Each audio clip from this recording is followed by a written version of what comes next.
गुरुजी ये बताइए आप किस गाड़ी से चलते हैं? हम बेलोनो अपना जो पर्सनल गाड़ी है पुरानी उसी गाड़ी से चलते हैं। काफिला चलता है आपके साथ? चुनाव प्रचार में काफिला उतना नहीं चलता है जितना और राजनीति। फिर नेता कैसे मानेंगे लोग? लाइसेंसी हथियार है कोई आपके पास? बिल्कुल नहीं। हथियार की क्या जरूरत है? अरे बिहार में तो बाहुबलियों कितना बोलबाला रहता है। हाँ। कितने बाहुबली जीतते हैं। अभी आज आपने सुना मोकामा में घटना हुई? हाँ बिल्कुल बिल्कुल सुना। बाहुबली को लाइए, लेकिन शिक्षा के क्षेत्र के बाहुबली, स्वास्थ्य के क्षेत्र के बाहुबली, कानून के क्षेत्र के बाहुबली, कृषि के क्षेत्र के बाहुबली, टेक्नोलॉजी के क्षेत्र के बाहुबली, समाज सेवा के क्षेत्र के बाहुबली को लाइए। आप खुद भी पटना यूनिवर्सिटी के वीसी रहे हैं। मैं पटना यूनिवर्सिटी होके आया। पटना यूनिवर्सिटी बुरा हाल दिखा मुझे। आप भी रहे हैं वीसी। उस दरमियान आपने कोई प्रयास किया था इसको लेकर? बाजार समिति इलाके का आपने जिक्र किया। न्यूज़ प्रिंट की हमारी टीम गई थी वहाँ पर। बड़ा बुरा हाल अब क्योंकि वो कुम्हार विधानसभा में ही आता है, तो उस इलाके को लेकर कोई प्लान है आपका? बिल्कुल। खान सर का नाम सुना है आपने? हाँ बिल्कुल सुना जानते हैं है। आप? बिल्कुल जानते हैं। कैसे लगते हैं आपको? खान सर पॉपुलर शिक्षक हैं। वो आ रहे प्रचार करने आपके लिए? आ सकते हैं। चुनाव लड़ने में बहुत पैसा खर्चा होता है, तो गुरुजी पैसा कहाँ से ला रहा है चुनाव लड़ने के लिए? नरेंद्र मोदी प्रधानमंत्री के तौर पर कैसे लगते हैं आपको? अच्छे लगते हैं। एजुकेशन को लेकर, रिफॉर्म्स को लेकर प्रधानमंत्री को कोई सलाह देनी हो आपको तो क्या देंगे?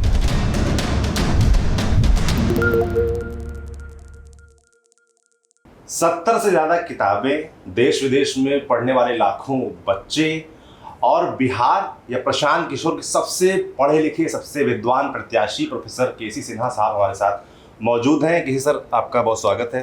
Thank you very much. और आपके चैनल के दर्शकों को मेरा प्रणाम।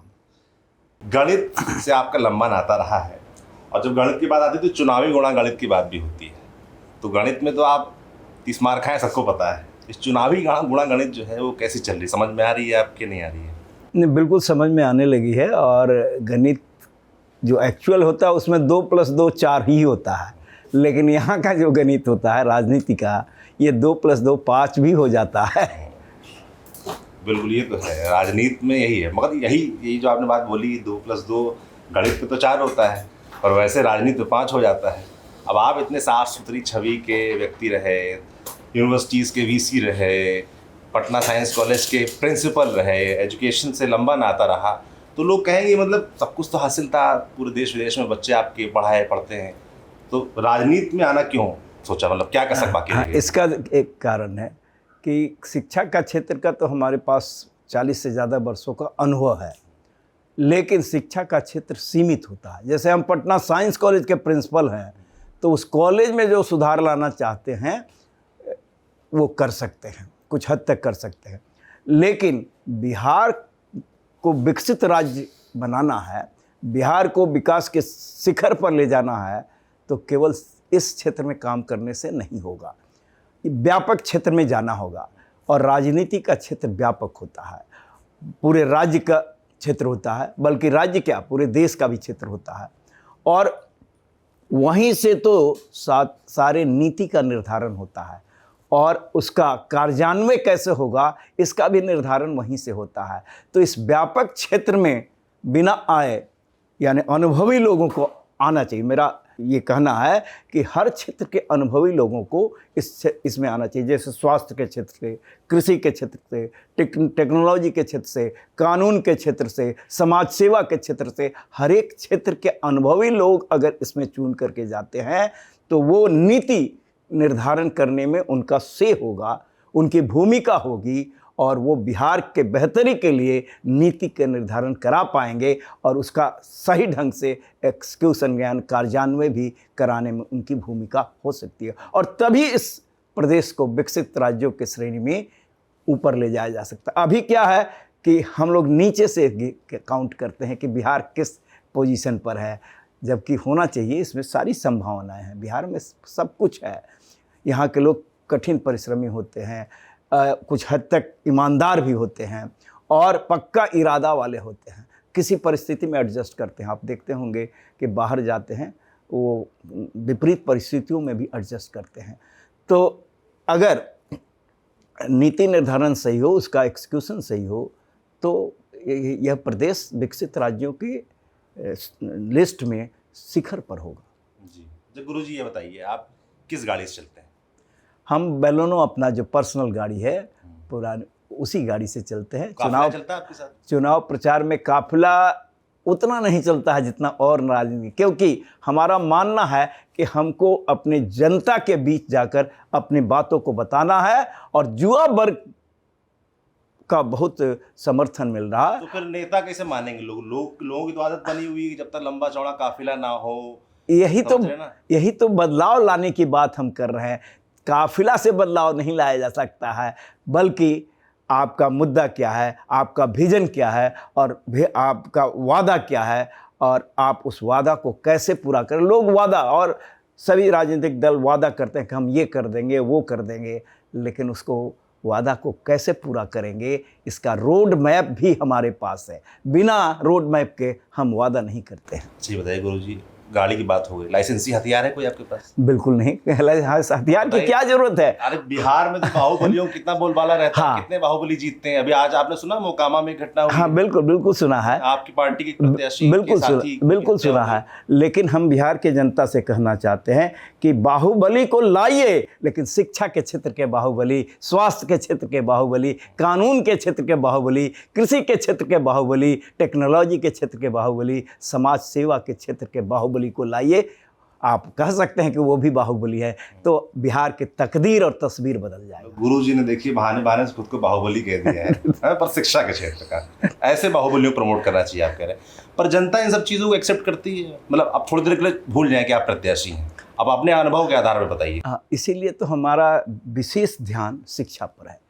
ये जनता अगर शिक्षित हो जाएगी, जो गरीब तबके के लोग हैं, वंचित क्लास के लोग हैं, आर्थिक तंगी में रहने वाले लोग हैं, अगर वो शिक्षित हो जाते हैं, गुणवत्तापूर्ण शिक्षा उनके बच्चों को मिल जाता है, तो चीज़ों को समझने लगेंगे और निश्चित रूप से बिहार में बदलाव आएगा। क्यों नहीं मिल रहा? आप तो एजुकेशन से इतने लंबे समय तक जुड़े रहे, आप यूनिवर्सिटी में वीसी रहे, प्रोफेसर रहे, आप प्रिंसिपल रहे, तो ये बच्चों के जीवन में बदलाव क्यों नहीं आ पा रहा? आपने तो बड़े करीब से देखा है, और मैं तो पूरा बिहार घूम रहा हूँ। एजुकेशन बहुत बड़ा मसला है, मैं आपको बताऊँ, बहुत बड़ा मुद्दा है।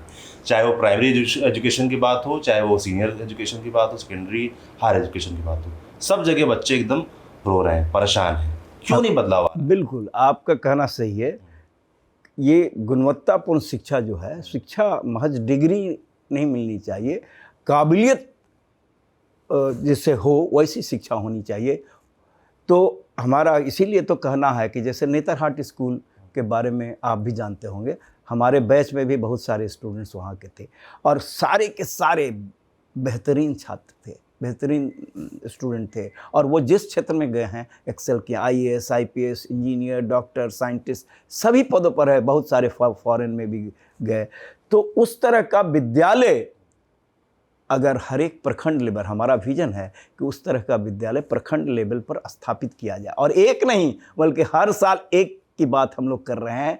और अगर इस तरह का विद्यालय स्थापित हो जाएगा तो बच्चों को बाहर नहीं जाना पड़ेगा, गुणवत्तापूर्ण शिक्षा उनके आसपास के उस स्कूल में ही मिल जाएगा।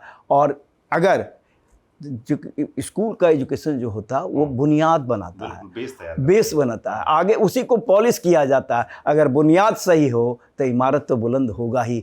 नोबेल लॉरिएट लोग जो पाकिस्तान में जिनको फिजिक्स का नोबेल प्राइज़ मिला था, वो अपने गुरु से मिलने आए, उन्होंने कहा कि इसका श्रेय हमारे गुरु को जाता है, और वो भी स्कूल के गुरु को बहुत लोग कहते हैं कि इन्हीं का ज़्यादा श्रेय है। आपने गुरु की बात कर दी, तो आप भी गुरु रहे हैं प्रशांत किशोर के? प्रशांत किशोर जी पटना साइंस कॉलेज में 91-93 बैच में इंटरमीडिएट में थे, और मैं गणित का शिक्षक था। तो उस समय से हम एक दूसरे को जानते हैं, और मेरे विद्यार्थी तो डायरेक्टली और इनडायरेक्टली तो करोड़ों में है जो मेरी किताबों को यूज करते हैं। और बहुत जगह हम जाते हैं, IAS, IPS, बहुत सारे DGP भी हो गए हैं और वाइस चांसलर भी हो गए। वो हमें तो नहीं याद है, लेकिन वो कहते हैं, हमको मैसेज देते हैं कि हम यहाँ पर हैं, IAS हैं, IPS हैं, या इंजीनियर हैं, एग्जीक्यूटिव इंजीनियर।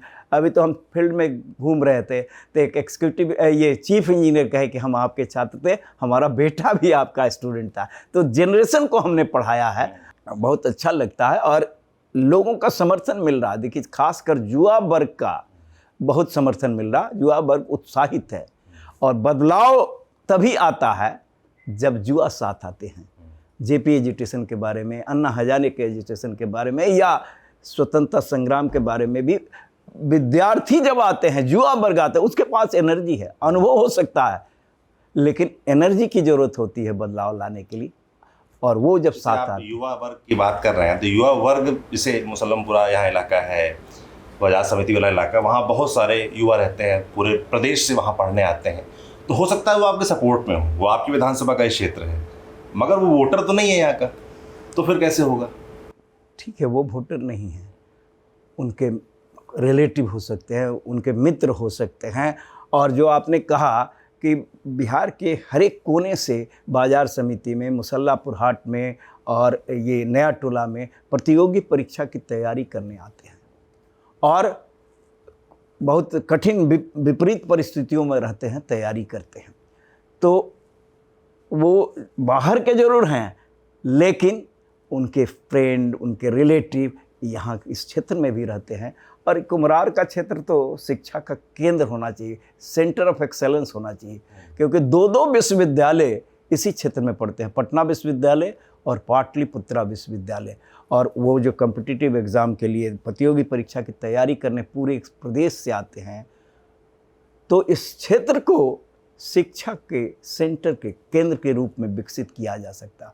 और तब हमारे विद्यार्थी बाहर नहीं पढ़ने जाएंगे, वो तो यहाँ पढ़ेंगे ही, और बाहर के लोग आने लगेंगे। लेकिन गारंटी होना चाहिए कि जो उनकी आवश्यकता है उस लेवल की पढ़ाई हो, उस लेवल की शिक्षा उनको मिले।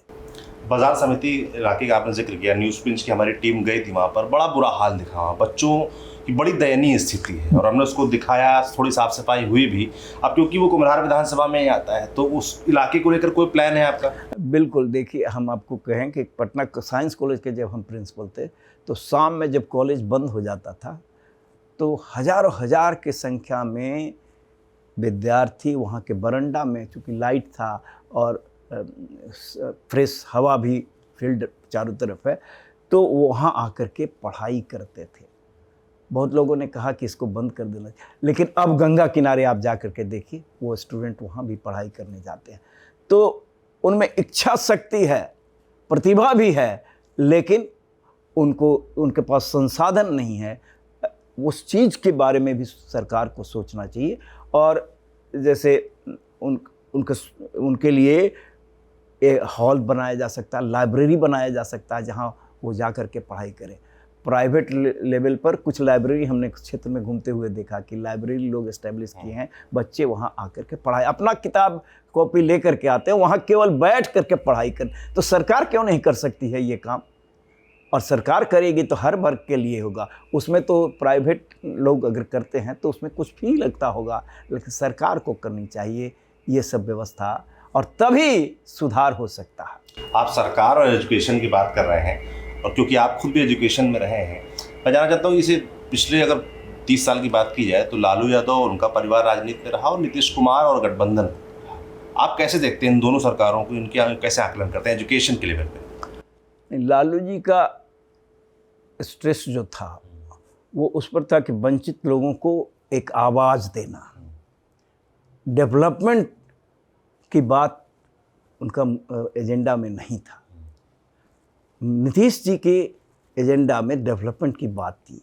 नीतीश जी ने डेवलपमेंट किया, जो सही है उसको एक्सेप्ट करना है। फर्स्ट डिवीज़न दिलाया, लेकिन बिहार में संभावना है टॉपर होने की, तो वो काम नहीं हो सका है। और वही तो हमारा जन स्वराज पार्टी युवाओं को साथ लेकर के करना चाहता है। जैसे बस बात कर रहा था प्रशांत किशोर ने, मतलब कैसे आपने चुना उनको, तो नॉर्मली होता क्या है कि गुरु शिष्य सुनता है अपने गुरु को, मगर आपने, गुरु ने शिष्य को चुना है। क्या कारण था? प्रशांत किशोर जन स्वराजी क्यों चुना आपने? एक तो हमने कहा ही कि वो पटना साइंस कॉलेज के स्टूडेंट्स थे, उस समय से हम दोनों एक दूसरे को जानते थे। और 2022 में जब उन्होंने पद यात्रा शुरू किया तो उन्होंने कहा कि हमारे साथ आ जाइए, बिहार को बदलने में मेरा साथ दीजिए। और बिहार के लिए दर्द उनके दिल में भी है, हमारे दिल में भी है, और हमारे क्या, सभी बिहारियों के दिल में है कि बिहार को जो होना चाहिए था वहाँ नहीं पहुँच सका, जहाँ पहुँचना चाहिए था। तो 2022 में हमने कहा कि नहीं, हम तो अभी वाइस चांसलर हैं, कुलपति हैं, और मेरा टर्म 2024 अगस्त में पूरा होगा, तब हम सोचेंगे। 2024 के अगस्त के बाद वो सितंबर में फिर हमसे कहे कि अब तो आपने कहा था कि सोचेंगे, अब तो सोचिए। और 2 अक्टूबर को जो इस पार्टी का, जनसुराज पार्टी का स्थापना हुआ, तो मंच पर जो 5-6 लोगों ने उद्बोधन किया, उसमें से एक मैं भी था। मेरा नाम हमको नहीं मालूम था लेकिन वहाँ से अनाउंस हुआ कि केसी सिन्हा आपको संबोधित करेंगे। तो हमने शिक्षा पर ही बात की कि गुणवत्तापूर्ण शिक्षा अगर हमारे बच्चों को मिल जाए तो ये तो किसी मुकाम को हासिल कर सकते हैं। केवल इनके प्रतिभा को निखारने और संवारने का काम सही तरीके से करना होगा। तो वहीं से वो स्थापना दिवस पर जब हम मंच से संबोधित कर दिए तो मान लिया गया कि ये जनसुराज पार्टी ज्वाइन कर लिए। आप एजुकेशन पे आप कह रहे हैं आपका जोर रहता है, तो इसलिए मैं भी आपसे ज़्यादा एजुकेशन पे ही बात कर रहा हूँ। मैं बिहार घूम रहा हूँ, एजुकेशन को लेकर जो फीडबैक मिल रहा है मुझे, ख़ासतौर पर जो प्राइमरी एजुकेशन है उसका दिक्कतें हैं वो आप जानते ही हैं। डिग्री को लेकर चलता है कि भाई यहाँ डिग्री बिहार में 3 साल की डिग्री 5 साल में मिलती है, इस तरह की बात भी कही जाती है।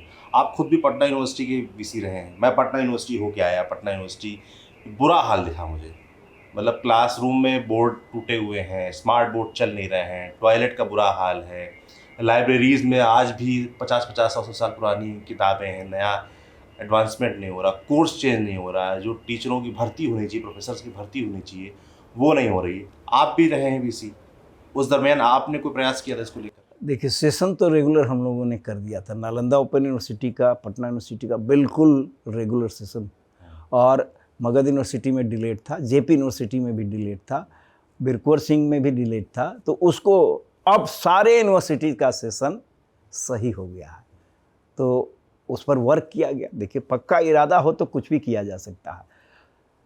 तो ये एक चीज़ है कि सेशन रेगुलर हो गया है, लेकिन क्वांटिटी, शिक्षक में क्वांटिटी पर ध्यान केवल नहीं देना चाहिए, क्वालिटी पर भी ध्यान देना चाहिए। क्योंकि ये नॉलेज का क्रिएशन, क्वालिटी नॉलेज का क्रिएशन, जैसे रिसर्च इनोवेशन और बेस बनाना स्कूल का जो एजुकेशन होता है, ये दोनों पर ध्यान देना होगा।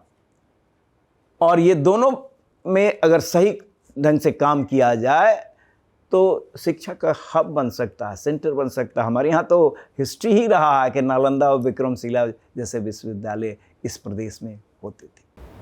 बिल्कुल, जैसे मैं देख रहा हूँ कि अभी बिहार में शिक्षक बहुत सारे हो गए हैं, पॉपुलर शिक्षक भी बहुत सारे हैं, कोचिंगें भी ढेर सारी खुल गई हैं।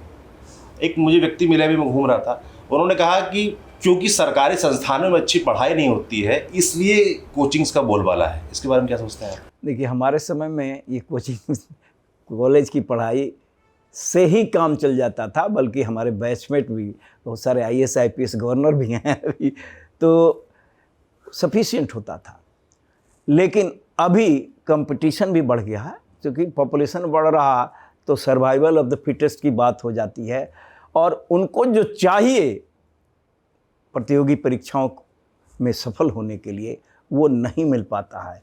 आप उसके जड़ में जाइए, ये नहीं सोचिए कि जैसे कॉलेज में अटेंडेंस कंपलसरी कर दिया, ठीक है कंपलसरी होना चाहिए, लेकिन वहाँ का क्वालिटी सुधारिएगा तभी तो वो आपके कॉलेज में क्लास करेंगे।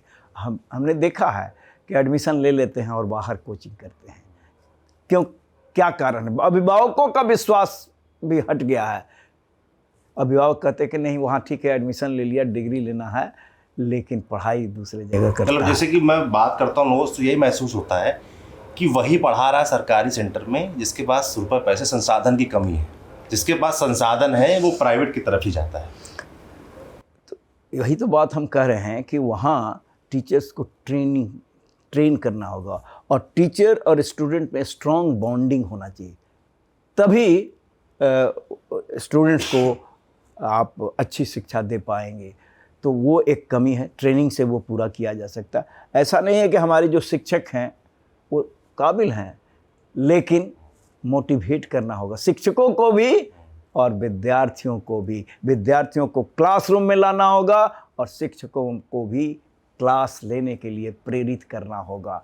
शिक्षक कहते हैं कि स्टूडेंट नहीं है तो क्या करें, स्टूडेंट कहते हैं कि क्लास हमारे आवश्यकता के अनुसार नहीं होती है तो क्या करें। इन दोनों चीज़ों को देखना होगा और ये दोनों चीज़ दुरुस्त कर दीजिए तो देखिए पहले वाली स्थिति हो जाएगी। बिल्कुल। जैसे हम देखते हैं कि कोई भी किसी भी क्षेत्र का व्यक्ति चुनाव लड़ता है, जैसे मान लीजिए भोजपुरी इंडस्ट्री को कोई व्यक्ति लड़ता है, खेसारी लाल लड़ रहे हैं तो उनके लिए तमाम लोग प्रचार करने के आ रहे हैं उनकी इंडस्ट्री के। आप शिक्षक हैं तो जैसे कि तमाम पॉपुलर शिक्षक, खान सर का नाम सुना है आप? हाँ बिल्कुल जानते सुना हैं है, आप? बिल्कुल जानते हैं। कैसे लगते हैं आपको? खान सर पॉपुलर शिक्षक हैं और उनके पढ़ाने का अंदाज जो है वो अलग तरह का है। तो वो आ रहे हैं प्रचार करने आपके लिए? आ सकते हैं लेकिन वो बात हुई कभी?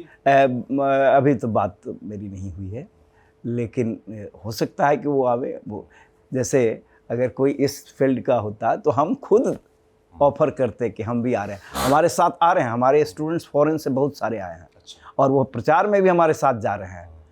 तो वो खैर वो तो हमारे स्कूल IIT के बड़े प्रोफेसर हैं, प्रोफेसर SC वर्मा। हाँ हाँ बिल्कुल, यहाँ भी थे, हमारे साइंस कॉलेज में भी थे। आपके भी साथी रहे हैं। वो आ रहे हैं प्रचार करने आपका? नहीं, प्रचार करने तो नहीं आते, हमने रिक्वेस्ट भी नहीं किया क्योंकि हमको ऐसा लगता है कि जो सोचेंगे कि नहीं इसमें हमारा साथ देना चाहिए वो खुद ऑफर करेंगे। और अभी का ज़माना टेक्नोलॉजी का ज़माना है, इन्फॉर्मेशन तो सबके पास पहुंच जाता है कि ये सब हो रहा है। बहुत लोग ऑफ़र भी किए हैं, ऑफ़र भी किए हैं। हमारे बैचमेट एक CBI के डायरेक्टर, उन्होंने अपना ये मैसेज भेजा है लोगों के लिए कि तो इस तरह का बाहर से भी बहुत लोग भेज रहे हैं और हमारे साथ भी जा रहे हैं। और जो भीड़ भाड़ वाली बात कहते हैं तो जनता के बीच भीड़ को लेकर के जाना कोई ज़रूरी नहीं, जनता को समझाना होगा और समझ रहे हैं लोग। बस अगर उनके समझ में आ जाए कि नहीं हमारे बेहतरी के लिए बात कर, हम लोग क्या कर रहे हैं कि आपके बच्चों को गुणवत्तापूर्ण शिक्षा मिलनी चाहिए ताकि वो काबिल बन सके और जज बन सके, कलेक्टर बन सके, SP बन सके, साइंटिस्ट बन सके, इंजीनियर बन सके, डॉक्टर। लोगों को समझ में आ रहा। हम लोग तो कह रहे हैं कि इस बार का वोट आप अपने बच्चों के भविष्य सुधारने के लिए दीजिए, अपने बच्चों का चेहरा देख करके दीजिए और किसी कंसिडरेशन पर मत जाए। कंसिडरेशन नहीं आपका होना चाहिए। लोग समझ रहे हैं लेकिन वक्त तो लगता ही है। जी, वक्त जो लगता है, आपने बात बोली उसी पे मैं बात करूंगा। हम जब क्षेत्र में घूमते हैं तो नेताओं और जनता के बीच बड़ा डिस्कनेक्शन दिखता है कि संवाद नहीं है। संवाद सिर्फ कब होता है? चुनाव के वक्त, कि 5 साल में चुनाव हो रहा है, तब नेता आ रहा है, वोट मांग रहा है, बात कर रहा है, गली गली जा रहा है, चरण स्पर्श कर रहा है, सब कुछ कर रहा है, फिर गए 5 साल के लिए। आपके लिए अगर देखा जाए तो आप भी राजनीति में नए हैं तो आपका भी तो जनता से कनेक्शन वैसा नहीं रहा होगा। नहीं, देखिए इनडायरेक्टली कनेक्शन तो ही है। हमारे कॉलेज में तो हर वर्ग के बच्चे आते हैं और उनसे इंटरेक्शन होता है, उनके समस्याओं को हम जान पाते हैं कि इसको क्या ज़रूरत है और उन समस्याओं का सॉल्यूशन क्या होगा, निदान कैसे होगा, इसका भी रोड मैप हमारे पास है।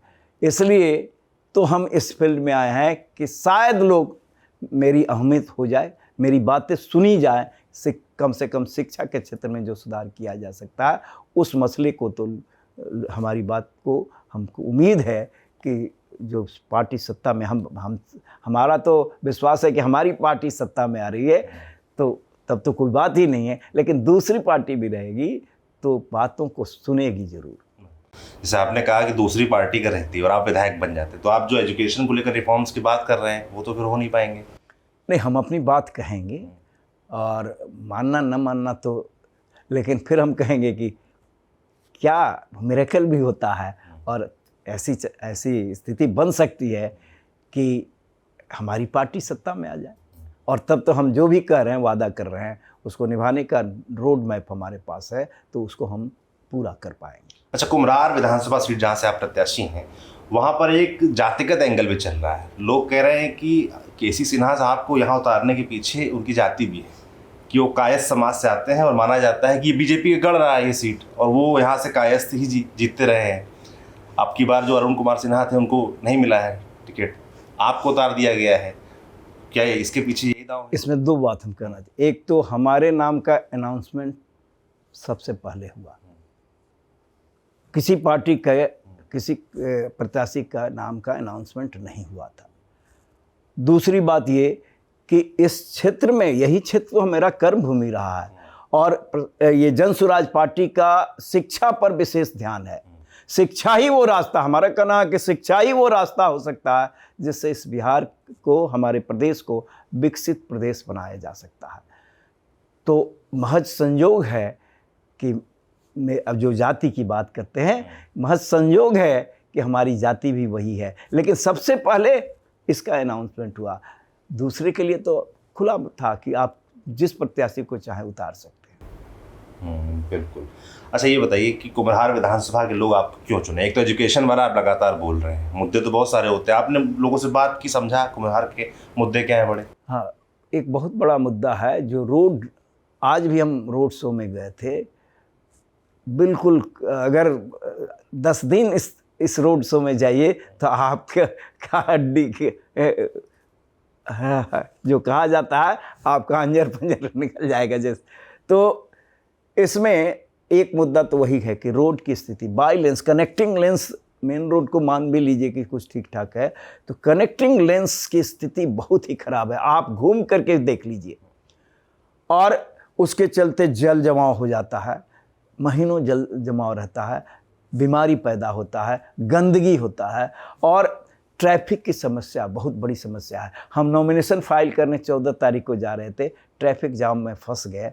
1 घंटे तक हम गाड़ी पे 100 मीटर 150 मीटर ही जा पाए, फिर उतर करके पैदल गए, लेकिन वहाँ 10 मिनट हम लेट हो गए थे, नॉमिनेशन फाइल नहीं कर सके। तो हम तो खुद भुगतभोगी। दूसरे दिन हम 15 तारीख को नॉमिनेशन फाइल किए। तो ट्रैफिक की समस्या है, तो ये बाई लेंस अगर ठीक कर दिया जाए तो आसपास जिनको जाना है वो तो बाई लेंस से निकल जाएंगे, और मेन रोड पर जो आगे जाना है जिनको, वही ट्रैफिक रहेगा। तो ट्रैफिक जाम के समस्या का भी हल हो सकता है। और दूसरा, ट्रैफिक जाम होने से लोगों का बहुमूल्य समय जाता है, घंटों घंटों। हम यहाँ से कॉलेज ऑफ कॉमर्स जाने में हमको कभी कभी 1-1 घंटा लग जाता है ट्रैफिक जाम के चलते। तो ये, और दूसरा कि पेट्रोल डीजल का ज़्यादा खपत होता है, वो भी एक, हर चीज़ को ध्यान में रखना चाहिए। और इस क्षेत्र को शिक्षा का केंद्र तो डेवलप कीजिए ही, उससे रोजी रोजगार बढ़ेगा, उसका अवसर बढ़ेगा, और इस क्षेत्र का विकास हो पाएगा, क्योंकि आर्थिक स्थिति लोगों की मजबूत होगी उससे।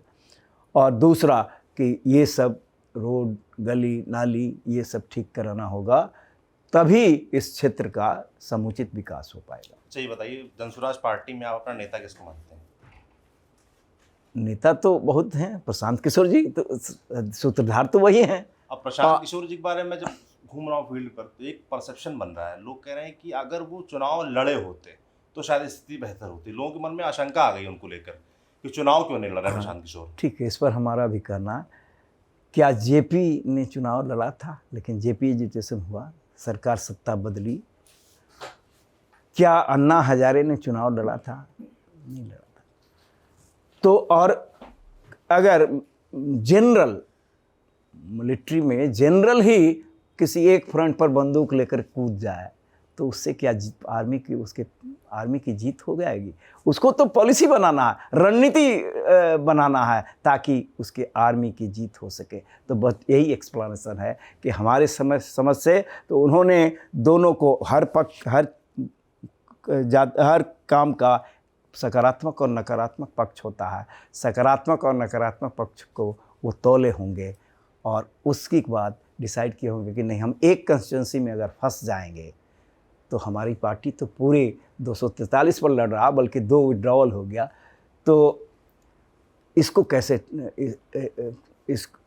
और लोग जो हैं उन लोगों को हम मदद नहीं कर पाएंगे, रणनीति हमको बनानी है। तो यही कारण है कि उन्होंने चुनाव मैदान में नहीं। और बहुत सारा ऐसा एग्जाम्पल है कि लोग MLC बन करके चीफ मिनिस्टर बनते हैं, बहुत सारे मिनिस्टर बनते हैं राज्यसभा में जा कर के। तो कोई ज़रूरी नहीं कि चुनाव में मैदान, लेकिन पब्लिक तो जान रही है कि वो सूत्रधार हैं इस पार्टी के। अगर जनसुराज की सरकार आती है तो आप क्या होंगे? शिक्षा मंत्री होंगे या मुख्यमंत्री भी हो सकते हैं? मैं किसी पद के लिए लालसा में नहीं गया हूँ। हमको तो जो समाज बहुत कुछ दे दिया, पे बैक करने की बात है, और उसी लालसा से हम इसमें आए हैं कि कुछ कर सकें, क्योंकि बिहार में संभावना, हमने पहले ही कहा हर क्षेत्र में डेवलपमेंट होना चाहिए। और इसीलिए हमने बाहुबली शब्द का जो प्रयोग किया कि डिफरेंट क्षेत्र के बाहुबली वर्ड इसलिए यूज किया कि लोग बाहुबली का कहते हैं, लेकिन वो बंदूक वाला बाहुबली नहीं, अपने अपने क्षेत्र के दिग्गज लोगों से हमारा मतलब है। बिल्कुल, नॉर्मली हम देखते हैं वैसे जब चुनाव लड़ा जाता है तो जो लोग जाते हैं प्रत्याशी के तौर पर क्षेत्र में वोट मांगने, वो सबके पैर छूते हैं, पर यहाँ तो मुझे लगता है उल्टा होता होगा। बिल्कुल बिल्कुल, बल्कि हम पार्क में मॉर्निंग में जाते हैं तो बहुत सारे स्टूडेंट्स, और ये नहीं कि 20-25 वर्ष वाला, 50 वर्ष 60 वर्ष वाले भी हमारा पैर छूते हैं, क्योंकि हम तो पहचानते नहीं हैं, लेकिन वो कहते हैं कि हम आपके शिष्य रहे हैं, डायरेक्टली या इनडायरेक्टली। करोड़ों में मेरी किताबें हर एक घर में है, मेरी किताब के माध्यम से तो हम हर घर में हैं, इसलिए वो हमको अपना गुरु मानते हैं जो किताब में पढ़े। एक IAS झारखंड में है, एक ऑनलाइन मीटिंग हो रहा था हम लोग मैथमेटिकल सोसाइटी की, तो वो भी ज्वाइन किया, कहे कि आप ही की किताब पढ़ करके, और लोग कहते रह गए कि दूसरी किताब भी पढ़ लो, हमने नहीं पढ़ा और IAS हुए, तो ISM से किए फिर IAS हुए। तो इतनी श्रद्धा है लोगों का। देखिए, कैरियर जिसका किसी माध्यम से बनता है तो वो ऑब्लिगेशन भूलता नहीं है, डायरेक्टली नहीं लेकिन इनडायरेक्टली। तो वो ऐसे ही मगध यूनिवर्सिटी में गए थे तो वहाँ के IG साहब कहे कि आप ही की किताब पढ़े थे, IIT गए और फिर IPS हो गए। तो फॉरेन में भी बहुत सारे स्टूडेंट्स हैं, तो कहीं ना कहीं मदद आ रही है बच्चों से। हाँ बिल्कुल बिल्कुल मदद आ रही है। मदद क्या कि वो अपने लेवल से भी, हमको बहुत सारे गार्जियन मिले कि हमारा बेटा कह रहा हम अमुक पार्टी के हैं, लेकिन मेरा बेटा कह रहा कि नहीं, वोट आपको इनको देना है। गुरुजी बताइए, राजनीति में पैसा बहुत खर्चा होता है, लोग कहते हैं है ना कि चुनाव लड़ने में बहुत पैसा खर्चा होता है, तो गुरुजी पैसा कहाँ से ला रहा है चुनाव लड़ने के लिए?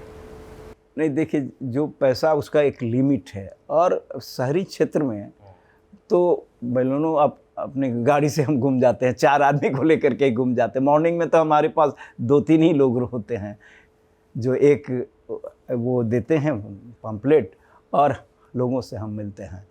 तो कम पैसे में भी हो सकता है।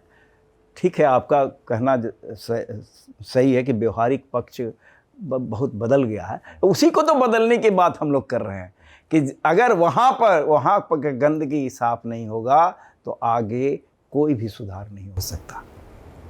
आखिरी सवाल मेरा आपसे, केंद्र की नरेंद्र मोदी सरकार के बारे में आप क्या सोचते हैं? क्योंकि एजुकेशन को लेकर तमाम दावे उनके तरफ से भी हैं, एजुकेशन रिफॉर्म्स को लेकर न्यू एजुकेशन पॉलिसी भी आई है, उसके बारे में क्या सोचते हैं आप? अब बिल्कुल, new education policy, national education policy अब उसको कहते हैं, तो वो उसमें जो बातें हैं अगर ज़मीन पर उतारा जाए तो बहुत अच्छा होगा, लेकिन उसमें चैलेंजेज हैं और उसको भी डिस्कस करना होगा कि चैलेंजेज हैं, उसको कैसे दूर किया जाए। अच्छी पॉलिसी है। और नरेंद्र मोदी सरकार के बारे में क्या सोचते हैं? नरेंद्र मोदी प्रधानमंत्री के तौर पर कैसे लगते हैं आपको? अच्छे लगते हैं। इसलिए देखिए, जो जिनका है वर्क उसको अप्रिशिएट करना चाहिए, जिसकी जो योग्यता है, जो अच्छी बात है उसको अप्रिशिएट करना चाहिए, लेकिन हम उससे भी आगे जाने की बात कर रहे हैं, अभी तो स्टेट लेवल पर कर रहे हैं। अगर उनको कोई सलाह देनी हो आप एजुकेशन को लेकर, रिफॉर्म्स को लेकर, प्रधानमंत्री की कोई सलाह देनी हो आपको, तो क्या देंगे? वहाँ भी हम कहेंगे कि शिक्षा व्यवहारिक तरीके से इस पर काम करना होगा, क्योंकि थ्योरेटिकल डिस्कशन से कुछ नहीं होगा कि ये रिसर्च होगा, ये इनोवेशन होगा। अब रिसर्च की बात करते हैं, अगर आप बना दीजिएगा कि कंपलसरी डिग्री है तो वो तो कहीं कहीं से कुछ काट साट करके, वो स्तरीय रिसर्च होना चाहिए, तब तो क्वालिटी नॉलेज का क्रिएशन होगा, इनोवेशन भी। तो उस पर ध्यान देना चाहिए कि ओरिजिनल, अगर एक रिसर्च भी बहुत अच्छा है तो उसको क्रेडिट देना चाहिए। क्वांटिटी से ज़्यादा महत्व क्वालिटी पर देना चाहिए। बिल्कुल। तो आपकी डिमांड पर बहुत सारे लोग हमें कमेंट कर रहे थे कि प्रोफेसर केसी सिन्हा साहब का इंटरव्यू करो, तो वो इंटरव्यू हो गया है, बातचीत पूरी हो गई है। धन्यवाद सर, आप हमें समय दिए। बाकी आपको ये बातचीत कैसी लगी कमेंट बॉक्स में लिखकर ज़रूर बताएं, और अगर भविष्यवाणी कर सकते हैं सर को लेकर तो वो भी बताएं कि चुनाव आपकी नज़र में केसी सिन्हा सर का कैसा चल रहा है। बाकी न्यूज़ पिंच लगातार अपना दौरा बिहार में कर रहा है, वो यूं ही जारी रहेगा। आप देखते रहिए न्यूज़ पिंच। शुक्रिया।